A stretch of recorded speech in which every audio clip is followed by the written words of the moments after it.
almost on a daily basis.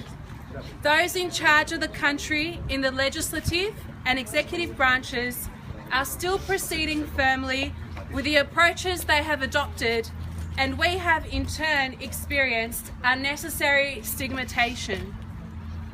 Calls of distress have been launched by citizens who are bearing the summer heat with a lack of electricity and water, and are living in circumstances that are less than humane. The Iraqi government is not providing the minimum requirements to maintain a healthy standard of life, and the people lack basic humanitarian needs. There is no other nation in the world who has shown greater patience on the forms of injustice and deprivation as the patience of our people. Iraqis have turned a blind eye to a handful of corrupted politicians who drained their wealth.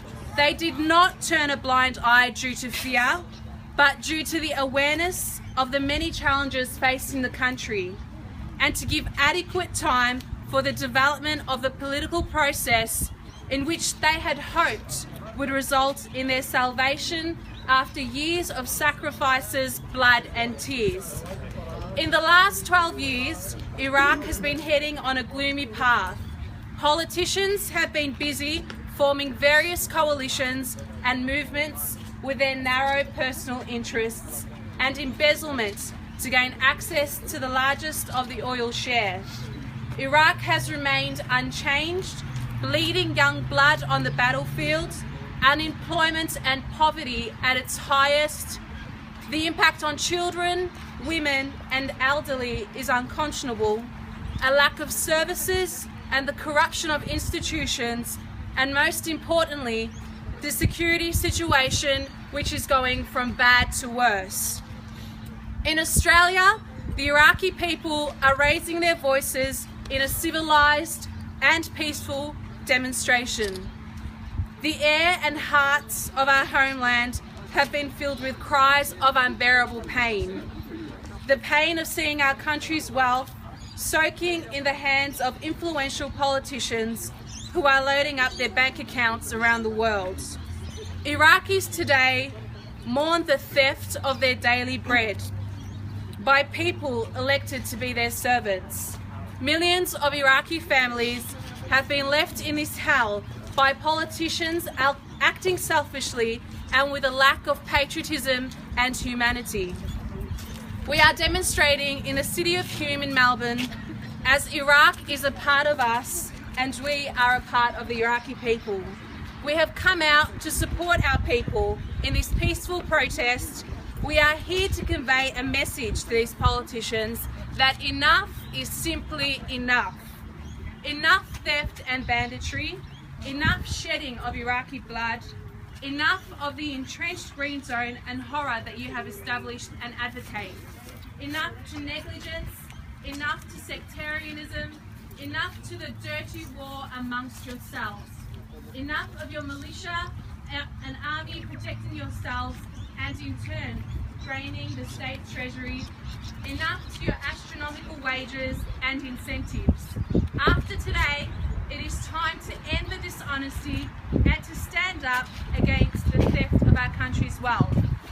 Although we are demonstrating in Melbourne, Australia, we very much share the pain of millions of Iraqis from our homeland and across the world. We declare and demand the following: the formation of a permanent body to collect files and instructions from 2003 up until today, activation and introduction of a prosecution body, revealed receivables of officials since 2003 to today, including accounts of their relatives and the second degree, the formation of the Independent Commission of Impartiality of a joint committee with the civil organisations of civilians and activists abroad and at home, the Prime Minister personally assuming responsibility for the electricity file management, the abolishment of the current judiciary and the Impartiality Commission and the Electoral Commission from sectarianism and nationalism quotas, The Minister of Service is to vow publicly to the people and to work hard to provide services as soon as possible, ensuring that the current laws issued to reduce the 3 presidencies and special grade salaries are in fact applied. To our fellow Iraqi people, we promise you that we stand in our Australian city of Hume with fellow protesters to continue to support you to meet these demands. Our salutation, admiration and pride goes to our military and the brave public crowd who are fighting the mightiest beasts of earth in defence of the honour of Iraq.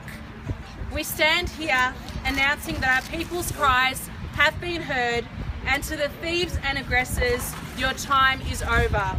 It is now time for the honourable people of Iraq. Long live Iraq and the Iraqi people. Thank you.